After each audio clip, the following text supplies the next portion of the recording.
والعاقبۃ للمتقین والصلاۃ والسلام علی سید الانبیاء والمرسلین اما بعد فاعوذ باللہ من الشیطان الرجیم بسم اللہ الرحمن الرحیم قال اللہ تبارک و تعالی فی کتابہ المجید انما یعمر مساجد اللہ من آمن باللہ والیوم الآخر صدق اللہ العظیم وصدق رسولہ النبی الکریم الامین ونحن علی ذلک لمن الشاہدین والشاکرین والحمد للہ رب العالمین۔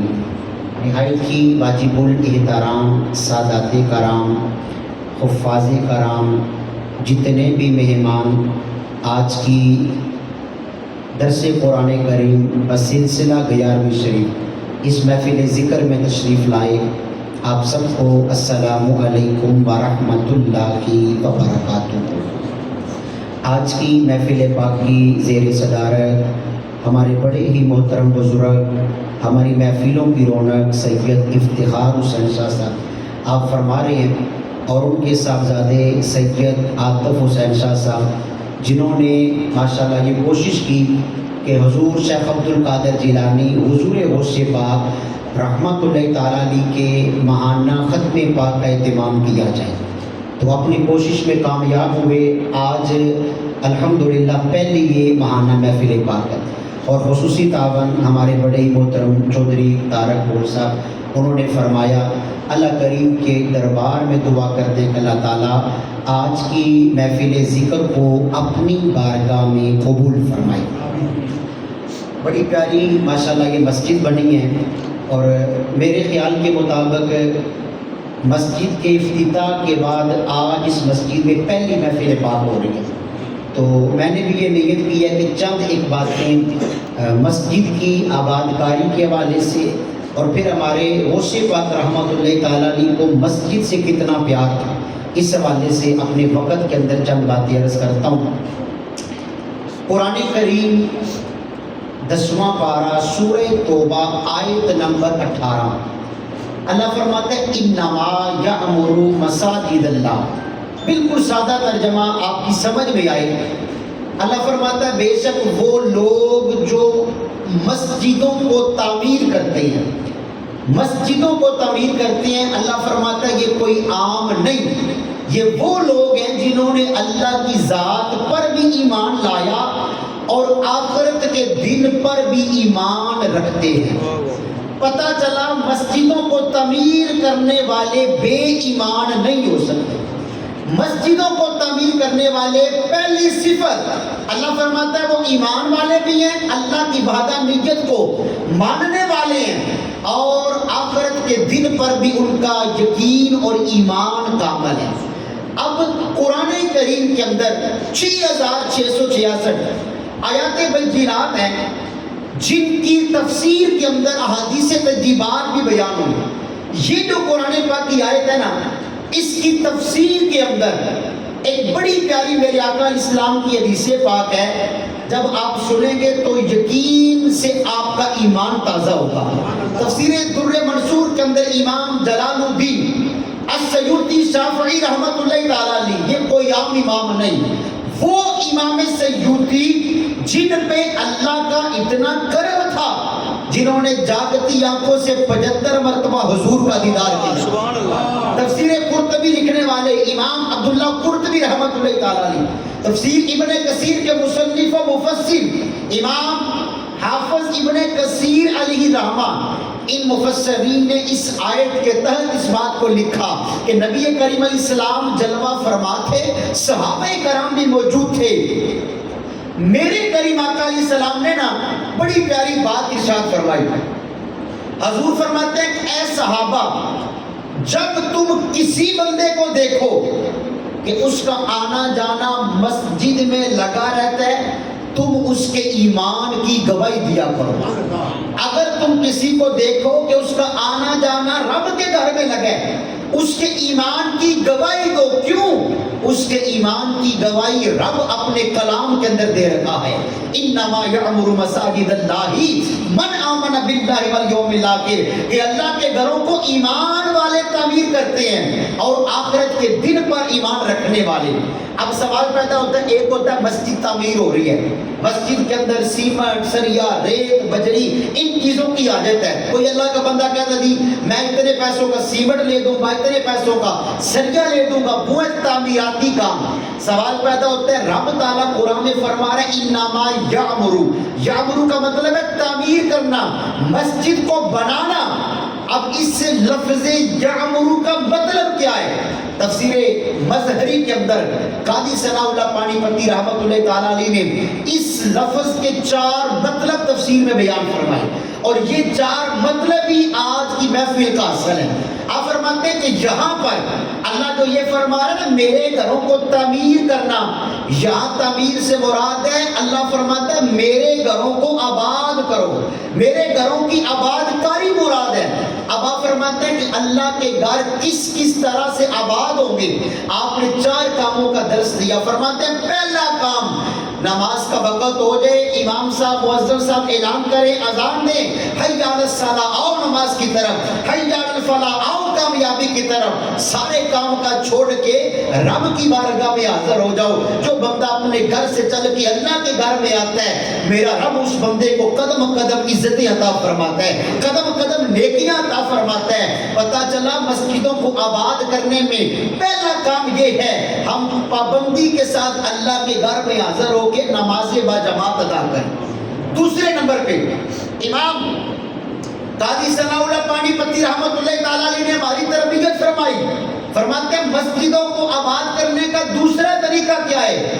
اللہ کے گھر میں آ کے رب کے نام کا ذکر کیا کرو، اللہ کے نام کی ضربیں اپنے دل پہ لگاؤ، مسجد کے کونے میں بیٹھ کے اللہ کے نام کا ذکر کرو، رب تبارک و تعالیٰ تمہیں عزتیں عطا فرمائے گا. اور جو بندہ رب کے گھر میں حاضر ہو کے اللہ تبارک و تعالیٰ کے نام کا ذکر کرتا ہے، میرا اللہ اس بندے سے بڑا راضی ہوتا ہے. تیسرا طریقہ مسجد کو آباد کرنے کا، امام صاحب مفسر قرآن آپ لکھتے ہیں، فرماتے ہیں اگر چاہتے ہو ہماری مسجدیں آباد ہو جائیں، ان کی ویرانیاں ختم ہو جائیں، فرماتے ہیں گھروں سے چل کے رب کے گھر میں آؤ، یہاں پہ آ کے رب کے کلام کی تلاوت کرو. جو بندہ اپنے گھر سے چل کے اللہ کے گھر میں آتا ہے اور رب کے گھر میں بیٹھ کے رب کے کلام کی تلاوت کرتا ہے، میرا رب اس بندے کو عزت عطا فرماتا ہے. اور چوتھے نمبر پہ مسجد کو آباد کرنے کا چوتھا طریقہ یہ بیان ہوا. آپ فرماتے ہیں کہ مسجد کے اندر اگر دین کے حلقے لگ جائیں، دین کی محفلیں سج جائیں، اور دین کی مجالس کے اندر آ کے اپنے لیے نبی علیہ السلام کے دین کا علم بھی سیکھو. یہ 4 وہ چیزیں ہیں جو مسجد کی آباد کاری والی ہیں. ہم نے اس مسجد کو آباد کرنا ہے. آج افتتاح کے بعد اس مسجد کے اندر پہلی محفل پاک مہانہ ہو رہی ہے، تو آئیں ہم ساتھ ساتھ نیت بھی کرتے ہیں اپنی اپنی مساجد کی آباد کاری کے اندر ہم حصہ لیں گے. اور دوسری بات، نبی مکرم شفیع معظم صلی اللہ علیہ وسلم آپ کی سیرت طیبہ اٹھا کے دیکھیں، جب حضور اسلام نے مکہ پاک سے مدینہ طیبہ ہجرت فرمائی تو جو مسجد نبوی شریف کی جگہ تھی وہ 2 یتیم بچوں کے نام تھی. ایک بچے کا نام سہل تھا، دوسرے بچے کا نام سہیل تھا. یہ 3 بچے تھے. میرے آقا اسلام نے جگہ کی خریداری کی بات کی. ان بچوں کے جو وارث تھے انہیں پتا چلا کہ کملی والے آقا نے ہماری جگہ کو اپنی مسجد کے لیے منتخب کیا ہے. کہتے ہیں یا رسول اللہ ہمارے ماں باپ قربان، ہم 1 روپیہ بھی نہیں لیں گے، ساری جگہ دین کے لیے دیں گے. لیکن حدیث کے جملے ہیں، میرے آقا فرماتے ہیں 2 یتیم بچوں کا حق ہے، ہم پیسہ دیے بغیر جگہ پہ مسجد نہیں بنائیں گے. المختصر جو ریٹ طے ہوا، سیرت کی کتابوں کے اندر لکھا ہے میرے مصطفیٰ کریم علیہ السلام نے اپنے 2 صحابہ کو جو 2 یتیم بچے تھے انہیں وہ رقم دی اور مسجد نبوی شریف کی تعمیر کا آغاز ہوا. حضرت سیدنا ابو ایوب انصاری فرماتے ہیں، حضرت سیدنا ابو ہریرہ فرماتے ہیں آج جس طرح مزدور اینٹیں اپنی کھوڑی تک اٹھا کے مستری تک پہنچاتا ہے، نبی کریم علیہ السلام اس طرح اینٹیں اٹھا کے صحابہ کرام تک پہنچا رہے تھے. صحابہ کہتے ہیں آقا ہم ہیں کام کرنے والے، لیکن میرے آقا فرماتے ہیں میں میں اس نیت سے کر رہا ہوں مسجد کی تعمیر کے اندر میرا بھی حصہ شامل ہو جائے۔ مسجدوں کی آباد کاری کتنی بڑی باعث برکت ہے۔ اور پھر ہم نے چند ایک اصلاحی باتیں بھی سیکھنی ہے نا، بات کرنے کا مقصد یہ ہے مسجدیں ہماری آباد ہو جاتی ہیں، لیکن پتہ نہیں کیا وجہ ہے، جو بندہ مسجد میں آنا شروع کر دیتا ہے نا، آہستہ آہستہ مسجد کے اندر دنیا کی باتیں شروع ہو جاتی ہیں، تو سب سے بڑا گناہ ہے۔ میرے کریم آقا علیہ السلام نے فرمایا جو مسجد میں بیٹھ کے دنیا کی ایک بات کرتا ہے اللہ 40 سال کو اس بندے کے اعمال ضائع فرما دیتا ہے۔ ایک حدیث کے اندر فرمایا کہ جو مسجد میں بیٹھ کے دنیا کی بات کرتا ہے، جس طرح چوپا یا گھاس کو کھا جاتا ہے نا، گائے بھینس بکری بھیڑ گھاس کھاتے ہیں، اسی طرح اس بندے کی نیکیاں ختم ہو جاتی ہیں۔ پھر مسجد کے اندر بیٹھ کے ہنسنا، لگا کے ہنسنا، اللہ اکبر۔ میرے آقا کی تیسری حدیث سے بات فرمائی، حضور فرماتا ہے جو مسجد میں بیٹھ کے ہنستے ہیں، جتنا زیادہ ہنسے گا اتنا زیادہ اس کی قبر میں اندھیرا کیا جائے گا۔ یہ مسجدوں کی آباد کاری کا مقصد کیا تھا؟ حضرت سیدنا فاروق اعظم رضی اللہ تعالیٰ آپ کی اٹھائیں سیرت کو، آپ مسجد نبوی کے اندر آرام فرما تھے، آپ نے محسوس کیا کہ مسجد کے ایک کونے میں لوگوں کی، دو بندوں کی باتوں کی آواز آ رہی ہے۔ ایک صحابی رسول تھی حضرت سیدنا صائب بن یزید رضی اللہ تعالیٰ، آپ نے کیا کیا؟ آپ نے فرمایا کہ صائب دیکھو مسجد نبوی میں کوئی بندے دنیا کی باتیں کر رہے ہیں۔ آپ نے جب مسجد نبوی کے اندر تلاشی کی تو ایک کونے میں دو بندے بیٹھے تھے، حضرت فاروق اعظم کی بارگاہ میں لے آئے۔ آپ نے ان سے فرمایا کہ میرا سوال کا جواب دو، کیا تم اہل مدینہ ہو؟ کیا تم مدینہ پاک کے رہنے والے ہو؟ ان دونوں نے کہا اے امیر المومنین ہم تو طائف کے رہنے والے ہیں۔ آپ نے فرمایا واللہ اگر تم مدینے کے رہنے والے ہوتے میں تمہارے اوپر کوڑوں کی برسات کرتا، کہ مسجدیں اللہ اور اس کے رسول کے ذکر کے لیے بنائی جاتی ہیں، دنیا کی باتوں کے لیے نہیں۔ اور جب آپ خلیفہ بنے آپ نے دیکھا کہ لوگ مسجد میں دنیا کی باتیں کرتے ہیں، آپ نے کسی کو کچھ نہ کہا، مسجد نبوی کے باہر ایک چبوترا ایک تھڑا بنوایا، جب وہ تیار ہو گیا نا آپ نے فرمایا جس نے دنیا کی بات کرنی ہو اس چبوترے پہ بیٹھ کے کرنی ہے۔ مسجد اللہ اور اس کے رسول کے ذکر کے لیے بنائی جاتی ہے۔ نبی مکرم شفیع معظم صلی اللہ علیہ وسلم آپ کی حدیث کا مطالعہ کریں، میرے آقا کے بڑے پیارے صحابی حضرت سیدنا ابو درداء رضی اللہ تعالیٰ آپ کی بارگاہ میں دور دراز علاقے کا رہنے والا ایک بندہ، اسماء رجال کی کتابوں میں لکھا کہ آپ کی بارگاہ میں آیا، کہتا یا حضرت بڑا طویل سفر کیا ہے، آپ کی بارگاہ میں آنے کا مقصد یہ ہے آپ وہ ہیں جنہوں نے نبی پاک کا دیدار کیا ہے، آپ کو رب نے صحابیت کا مقام عطا فرمایا ہے، تو مجھے کچھ نصیحتیں فرمائیں میں ان پہ عمل کر کے اپنی آخرت کو سنوار سکوں۔ تو آپ نے اس بندے کو جو نصیحتیں فرمائی نا اس میں پہلی نصیحت یہ تھی، آپ نے فرمایا مسجد کو اللہ کا جو گھر ہے نا مسجد اسے اپنا گھر تصور کرو، رب تمہارے اوپر مہربان ہو جائے گا۔ فرماتے ہیں مسجد جو اللہ کا گھر ہے، جب رب کے گھر میں آ جاؤ تو یہ نہ سمجھو یہ کسی کا فرض، سمجھو یہ میرا گھر ہے، میں نے اس کی دیکھ بھال کرنی ہے، میں نے اس کی تعمیر و ترقی کے اندر اپنا حصہ شامل کرنا ہے۔ آگے آپ نے فرمایا مسجد کی وصیت کرنے کے بعد آپ نے فرمایا کہ اگر دیندار بننا چاہتے ہو، اپنے آپ کو نیک بنانا چاہتے ہو، اپنی زندگی سنوارنا چاہتے ہو، آپ نے فرمایا کن عالمن، عالم دین بن جاؤ، عالم دین بن کے نبی پاک کا پیغام لوگوں تک پہنچاتے ہو۔ آپ کو پتا تھا کچھ ایسے لوگ بھی ہوں گے جو دین کے لیے وقت کم نکالیں گے، صحابہ کرام اولیاء کرام کی زندگی ان کاموں میں گزری۔ آگے آپ نے فرمایا اگر تم اتنا وقت نہیں نکال سکتے کہ تم عالم دین بن جاؤ، کوئی بات نہیں، او متعلمن طالب علم بن جاؤ، دین کو طلب کرنے والے بن جاؤ۔ آگے پھر آپ نے اس بندے کو وصیت فرمائی، فرمایا اگر تم طالب علم بھی نہیں بن سکتے، او مستمعین اپنے کانوں سے رسول اللہ کا دین سننے والے بن جاؤ، علماء کی محفلوں میں جا کے جو کانوں میں دین کی آواز ہے اس کو دل میں سما کے دین پہ عمل کرنے والے بن جاؤ۔ آپ نے فرمایا چوتھی قسم میں نہیں آنا، اگر چوتھی قسم میں آؤ گے تو یہ یاد رکھنا ہلاکت تمہارا مقدر بن جائے گی۔ ہم غور کریں آج کتنی بار کتنے لوگ کہتے ہیں ہماری مسجدیں بات نہیں ہو رہی، وجہ کیا ہے؟ ہم مسجد میں آتے ہیں تو دنیا کی باتیں کرتے رہتے ہیں، یار دنیا کی باتیں باہر کریں، رب کے گھر میں آ کے تو اللہ کا ذکر کریں گے۔ ایک حدیث پاک کے اندر آتا ہے جب قیامت کا دن ہوگا نا کچھ لوگ ایسے ہوں گے جو حوض کوثر کے قریب جمع ہوں گے، اللہ کا فرشتہ فرمائے گا پل صراط پار کرو جنت میں چلے جاؤ، تو وہ میرے آقا کی امتی کہیں کہ ہمیں پل صراط پار کرنے میں خوف آتا ہے، ڈر لگتا ہے کہیں ہم جہنم کے اندر نہ گر جائیں۔ رب کے فرشتے فرمائیں گے تم دنیا میں سمندر دریا کیسے عبور کرتے تھے، کیسے پار کرتے تھے؟ وہ لوگ جواب دیں گے ہم کشتیوں کے ذریعے، بعض روایات کے اندر آتا ہے کہ بحری جہازوں کے ذریعے۔ میرے آقا کی حدیث کے الفاظ ہیں جن جن مسجدوں سے ان لوگوں نے دل لگایا ہوگا، جن جن مسجدوں میں ان لوگوں نے نمازیں پڑھی ہوگی، قیامت کے دن وہ مسجدیں کشتیوں کی شکل میں آ جائیں گی، اپنے نمازیوں کو بٹھا کے جنت کے اندر چھوڑ جائیں گے۔ یار مسجد بندے سے بے وفائی نہیں کرتی، ہم بے وفائی کر جاتے ہیں۔ ایک روایت کے اندر آتا ہے جو پکا نمازی مسجد میں آتا ہے جب اس کا انتقال ہوتا ہے مسجد کے در و دیوار اس کے غم میں روتے ہیں، جس کے غم میں اللہ کا در ہوئے اللہ اس کی بخشش فرما دیتا ہے۔ حضور غوث پاک رحمۃ اللہ تعالیٰ علیہ آپ کی 11ویں شریف کا بھی سلسلہ ہے، آپ کی محفل ہے، تو آپ کی تعلیمات میں بھی تو غور کریں نا، آپ نے ہماری تربیت کیسے فرمائی، آپ کا دیکھیں مسجدوں سے پیار کیسا تھا۔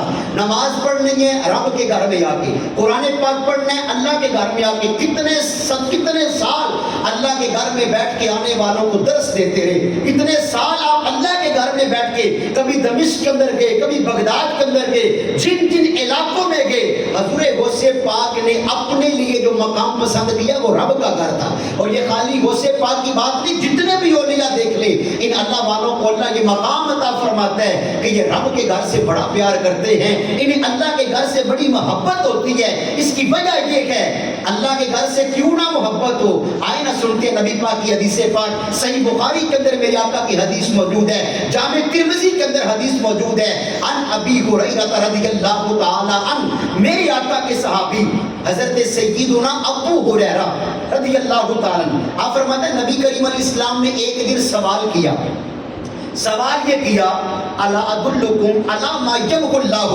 بہ الخطایا ویرفع بہ الدرجات، اے صحابہ بتاؤ کیا تمہیں ان کاموں کا پتہ ہے بندہ دنیا میں رہ کے وہ کام کرے اللہ اس کے گناہ مٹا دیتا ہے، درجات بلند فرما دیتا ہے؟ صحابہ کرام نے عرض کیا واللہ تعالی ورسولہ اعلم، آقا ہمیں تو نہیں پتا۔ نبی علیہ السلام نے 3 کاموں کا ہمیں درس دیا۔ حضور فرماتے ہیں پہلا کام اسباغ الوضوء علی المکارہ، جو بندہ سردی کی شدت میں یا کوئی بیماری تکلیف ہو، اس تکلیف کے عالم میں رب کی رضا کے لیے وضو کرتا ہے نا، اس وضو کرنے پر اللہ بندے کو نیکیاں بھی عطا فرماتا ہے، گناہ بھی مٹاتا ہے، جنت میں درجے بھی بلند فرماتا ہے۔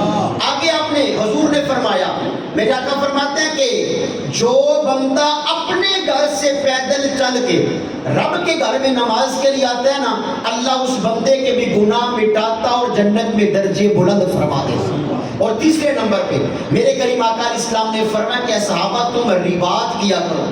صحابہ کرام بڑے عقل مند تھے، رب نے بڑا ذہن دیا، کوئی بات کا پتہ نہ ہوتا فوراً حضور کی بارگاہ میں عرض کرتے آقا یہ رباط کیا چیز ہے؟ نبی پاک اسلام نے لفظ رباط کی وضاحت فرمائی۔ میرے آقا فرماتے ہیں رباط کا مطلب ہے وَإِنْتِظَارُ الصَّلَاةِ بَعْدَ الصَّلَاةِ، ایک نماز کو ادا کرنے کے بعد بندہ مومن کے دل میں یہ تڑپ ہو کہ اللہ تیرا شکر ہے میں نے زور کی نماز پڑھی ہے، اے اللہ میرے دل کی تمنا ہے جلدی سے عصر کا وقت ہے تیری بارگاہ میں حاضری ہوں۔ فرماتے ہیں ایک نماز کے بعد دوسری نماز کا انتظار کرنے والا اللہ اس کے بھی گناہ مٹا دیتا اور جنت میں درجے بلند فرما دیتا ہے۔ ہم اپنے معاملات کے اوپر غور کریں، ہماری مسجدیں آباد ہیں یا ویران، ہمارے دل اللہ کے ذکر سے آباد ہیں یا ویران؟ نبی مکرم علیہ السلام کے حدیث ہے مشکوٰۃ شریف کے اندر حضور فرماتے ہیں الیہ یصعد القلب کما یصعد الحدید اذا اصابہ الماء، حضور فرماتے ہیں کہ جس طرح لوہے کو زنگ لگتا ہے نا، اس طرح بندے کے دل کو بھی زنگ لگ جاتا ہے۔ صحابہ کرام نے پھر پوچھا کہا وما جلاؤہا، یہ دل کی گندگی کیسے دور ہوگی، یہ دلوں کا زنگ کیسے اترے گا؟ نبی کریم علیہ السلام نے 2 کاموں کا ہمیں سبق دیا۔ میرے آقا فرماتے ہیں وَكَثْرَةُ تِلَاوَةُ الْقُرْآنِ، رب کے کلام کی تلاوت کرو اللہ تمہارے دل کے زنگ کو دور فرما دے گا۔ اور دوسرے نمبر پہ میرے آقا نے فرمایا وَكَثْرَةُ ذِكْرُ الْمَوْتِ، کثرت سے اپنی موت کو یاد کرو، اپنی اپنی موت کی تیاری کرو، اللہ تبارک و تعالیٰ تمہارے گناہوں کو مٹا دے گا، تمہارے دل کو اپنے نور سے منور فرمائے گا۔ ہر ماہ ہم حضور غوث پاک کی 11ویں مناتے ہیں، لنگر پکتے ہیں، نیازیں چلتی ہیں، لیکن آج کی محفل میں یار نیت کریں، جو ماہانہ محفل پاک کا سلسلہ شروع ہو رہا ہے، اس کے اندر ہم غوث پاک کی سیرت کو سیکھیں گے۔ آپ نے رب کو راضی کیسے کیا، آپ کی نمازوں کی کیفیت کیا تھی، آپ اللہ کی بارگاہ میں خوف خدا میں کس انداز سے آپ سبحایا کرتے تھے، اور آپ نے ہم جیسے غافل لوگوں کو کون کون سے پیغام دیے۔ آئیں چند آپ کے پیغامات پہ ہم غور کرتے ہیں کہ آپ کو رب نے کتنا مقام دیا، کتنی شانیں عطا فرمائی، اور ہمارے لیے آپ نے کیسی کیسی نصیحتیں فرمائی جن پہ آج کے دور میں عمل کرنا بہت زیادہ ضروری ہے۔ اور جو بندہ تعلیمات اولیاء کا پابند بن جاتا ہے، تعلیمات صحابہ کا پابند بن جاتا ہے، میرا رب اس بندے کو کامیابیاں بھی عطا فرماتا ہے، ترقیاں بھی عطا فرماتا ہے، اور سکون قلب کی دولت بھی عطا فرما دیتا ہے۔ حضور غوث پاک کی بڑی پیاری نصیحت ہے، آپ کی کتاب ہے الفتح الربانی، اللہ اکبر، یہ وہ کتاب ہے جس میں 60 سے زائد غوث پاک کے بیان بہت موجود ہے۔ اور پہلے کے اولیاء مشائخ کی بارگاہ میں اگر کوئی بندہ کسی پیر صاحب کا مرید ہونے جاتا ہے نا، تو وہ اس مرید کو کئی دن اپنے آستانوں پہ بٹھا کے حضور غوث پاک کے واعظ والی کتاب کہتے کہ یہ کتاب پڑھو تمہاری روحانی صفائی ہوگی۔ اور یقین مانے یہ ایسی کتاب ہے جب بندہ کو 2-4 پیپر کاغذ اس کے بھر کے پڑھتا ہے نا، تو بندہ سمجھتا ہے کہ غوث پاک میری تربیت فرما رہے ہیں، یہ ساری باتیں تو میرے اندر خامیاں پائی جاتی ہیں۔ آپ نے ایک مقام پہ فرمایا کہ حضرت آدم علیہ السلام سے لے کر قیامت تک جتنے بھی لوگ دنیا میں آئیں گے نا، آپ نے انہیں 4 قسموں کے اندر تقسیم فرما دی۔ فرماتے ہیں وہ 4 قسم کے لوگ ہیں، کون کون سے ہیں؟ فرماتے ہیں پہلے نمبر پہ وہ لوگ ہیں جن کو اللہ پاک نے نہ زبان عطا فرمائی ہے نہ دل عطا فرمائے۔ حاضرین نے کہا حضرت صاحب زبانیں بھی ہیں، دل بھی ہیں، آپ کون سے دل اور زبان کا ذکر کر رہے ہیں؟ آپ نے فرمایا کہ وہ بندے جن کے دلوں پہ گندگی کے ڈیرے ہوں، شیطان کے وسوسوں کا بسیرا ہو، جن کی زبان ہر وقت لوگوں کے لیے گالی، چغلی، غیبت، حسد ان باتوں میں استعمال ہو۔ فرماتے ہیں یہ وہ لوگ ہیں جو گمراہ ہیں، ان کی صحبت سے بچ کے رہنا وگرنہ تم بھی گمراہ ہو جاؤ۔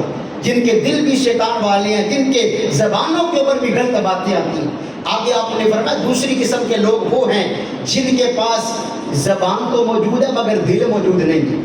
آگے آپ نے وضاحت فرمائی، فرماتے ہیں مطلب یہ وہ لوگوں کو تو دین کا پیغام دیتے ہیں مگر خود عمل نہیں کرتے۔ آج ہم غور کریں، لوگوں کا ہم کہیں کہ اپنا عمل نہیں ہوگا تو فائدہ کیسے ہوگا؟ علماء فرماتے ہیں ترغیب دلانے کے لیے بندے کو سراپا ترغیب بننا پڑتا ہے۔ جو بات لوگوں کے لیے بیان کریں پہلے ہمارا اس کے اوپر اپنا بھی عمل ہونا چاہیے۔ تصوف کی کتب میں لکھا فقہ حنبلی کے امام احمد بن حنبل علیہ رحمہ کی بارگاہ میں ایک خاتون شرعی پردے کے عالم میں نا اپنے چھوٹے سے بچے کو لے کے آئی، کہتی حضرت صاحب میرا یہ بیٹا ہے، بچپن کا عالم ہے، یہ گڑ کھاتا ہے، میٹھا بہت کھاتا ہے، آپ اسے منع کریں، اس کے لیے اتنا زیادہ یہ اچھا نہیں ہے۔ امام احمد بن حنبل نے فرمایا کہ اے خاتون تو کل میرے پاس آنا۔ وہ چلی گئی، اگلے دن اپنے بیٹے کو لیا امام احمد بن حنبل کی بارگاہ میں۔ حضرت صاحب کل بھی آئی تھی، یہ میرا بیٹا گڑ کھاتا ہے، میٹھا کھاتا ہے، اس کی تربیت فرمائی۔ آپ نے کتابوں کے اندر لکھا، فرمایا کہ بیٹے آئندہ کے بعد تو نے یہ گڑ نہیں کھانا۔ وہ خاتون بڑی حیران ہوئی، کہتی ہے یہی بات کرنی تھی تو کل کہہ دیتے، دوبارہ بلانے کا مقصد کیا ہے؟ اللہ اکبر، والذین یبیتون لربہم سجدا وقیاما، یہ اللہ والے تم ہیں جن کی راتیں سجدے اور قیام کی حالت میں گزرتی ہیں۔ آپ نے فرمایا بی بی کل جب تو اپنے بچے کو لے کے میرے پاس آئی تھی اس وقت میں خود گڑ کھا رکھا تھا، میں نے نیت کی کہ آئندہ کے بعد میں نے بھی نہیں کھانا۔ اللہ والے پہلے خود عمل کرتے ہیں پھر لوگوں کو درس دیتے ہیں۔ تو غوث پاک کی 11ویں شریف ہے، آپ کے فرامین سن رہے ہیں، آپ نے کیا فرمایا؟ فرماتے ہیں کچھ وہ لوگ ہیں زبان ہے مگر دل نہیں، لوگوں کو دین سکھاتے ہیں اپنا ان کا عمل نہیں۔ فرماتے ہیں ایسے لوگوں سے بھی بچ کے رہنا۔ تیسرے نمبر پہ آپ نے فرمایا تیسری قسم کے وہ لوگ ہیں جن کے پاس دل تو موجود ہے مگر زبان نہیں ہے۔ یہ کون سے لوگ ہیں؟ آپ فرماتے ہیں یہ وہ لوگ ہیں جو سادہ لوگ، ہمارے بزرگ خاندانوں میں ہوتے ہیں، اتنا علم نہیں ہوتا مگر نمازی پرہیزگار ہوتے ہیں۔ فرمایا ایسے لوگوں کو ڈھونڈا کرو، ایسے لوگوں کے پاس بیٹھو گے تمہیں دین کا فیض پہنچے گا۔ اور چوتھے نمبر پہ آپ نے فرمایا چوتھی قسم کے اندر وہ بندے ہیں جنہیں اللہ نے زبان بھی عطا فرمائی ہے، دل بھی عطا فرمائے. فرمایا یہ علماء ربانیین ہیں جو دین کے عالم بھی ہیں، لوگوں کو علم بھی سکھاتے ہیں اور خود بھی اس کے اوپر عمل کرتے ہیں. غوث پاک نے کتنی پیاری ہمیں نصیحتیں فرمائی. آج ہر بندہ دنیا کی چکی کے اندر محو ہے، مگن ہے. کوئی بندہ ایسا نہیں کسی سے کہنا یہ کام ہے. ہر بندہ کہے گا، جو فارغ بیٹھا ہے نا وہ بھی کہے گا میں بڑا مصروف ہوں. لیکن غوث پاک نے ہماری پتہ کیا تربیت فرمائی؟ آپ نے فرمایا کہ بندے جب تک تیری آنکھیں کھلی ہے نا اس وقت تک رب نے تیرے اوپر توبہ کا دروازہ بھی کھول کے رکھا ہے. جب تیری آنکھیں صدا کے لیے بند ہوگی اللہ تیرے اوپر توبہ کے باب کو بند کر دے گا. ایک مقام کیا فرماتا ہے؟ قبرستان جاتے ہو تم فاتحہ خانی کے لیے، فرماتے کبھی قبرستان میں کھڑے ہو کے یہ بھی سوچو کیسے کیسے حسید جن کی مٹی خراب ہو رہی ہے، منو مٹی تلے آ گئی. ہمارے نوجوانوں کی بڑی بڑی امنگیں ہوتی ہیں، فلاں بلا کاروبار کروں گا، فلاں جگہ شادی کروں گا. فرماتے ہیں کہ اینما تکونوا یدرککم الموت ولو کنتم فی بروج مشیدہ. اللہ فرماتا تم جدھر بھی چلے جاؤ مضبوط قلعوں میں کیوں نہ پہنچ جاؤ، موت تمہیں وہاں بھی آ کے تلاش کر لے. تو آج کی ماہانہ پہلی 11ویں شریف کا یہ دو پیغام آپ کو بتائے. ایک تو مسجد کو آباد کرنے کے بعد اس چند ایک باتیں رسنی، اور آخر میں حضور شیخ عبد القادر جیلانی حضور غوث پاک رحمۃ اللہ تعالی علیہ آپ کی چند ایک نصیحتیں اس نیت سے کہ ہم غوث پاک کی سیرت کا مطالعہ کر کے اپنی زندگیاں بہتر بنانے والے بن جائیں. تو میں دوبارہ عرض کرتا ہوں ہمارے سید عاطف شاہ صاحب ان کی ماشاءاللہ یہ کاوش ہے کہ اللہ کا در بھی آباد ہو، غوث پاک کا ذکر خیر بھی ہو، لنگر پاک بھی ہو اور واعظ و نصیحت بھی ہو. اور ماشاءاللہ میں نے پہلے بھی اعلان کیا ہمارے محترم چودھری طارق پور صاحب ان کا اچھا خاصا اس میں تعاون ہے. مقصد یہ ہے کہ یہ سارے کا سارا کام کرنے کا کوئی دنیا کا مقصد نہیں، ایک ہی مقصد ہے رب اور رب کا رسول راضی ہو جائے. پتہ نہیں کون سی ہماری نیکی قبول ہو جائے، ہماری بخشش کا ذریعہ بن جائے. وقت ہو چکا ہے، اللہ کریم کی بارگاہ میں دعا کرتے ہیں اللہ تعالیٰ آج کے ختم پاک کو، مختصر اور روحانی محفل ذکر کو، محفل 11ویں شریف کو، درس قرآن کو اپنے دربار میں قبول فرمائے. جتنے مہمان شاہ صاحب کی دیگر دوستوں کی